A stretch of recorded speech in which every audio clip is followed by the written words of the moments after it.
कयाम के दौरान जिस्म सीधा रहता है, जिससे रीढ़ की हड्डी दुरुस्त पोजीशन में आती है। ये टांगों, कमर और पेट के पट्टों को मुतहर्रिक करता है और खून की गर्दिश को बेहतर बनाता है। साइंसी तौर पर यह पोस्चर दुरुस्त करने वाली कुदरती वर्जिश है।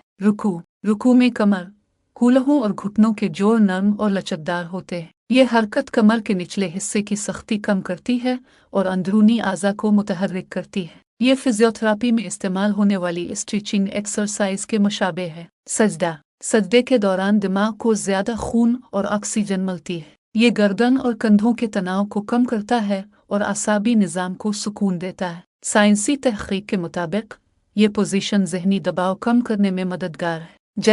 जलसा घुटनों, टखनों और रानों के जोड़ों को मजबूत बनाता है। ये निज़ाम हज़म को बेहतर करता है और निचले जिस्म की लचक बढ़ाता है। ये नशिस्त कुदरती ज्वाइंट थेरापी के तौर पर काम करती है।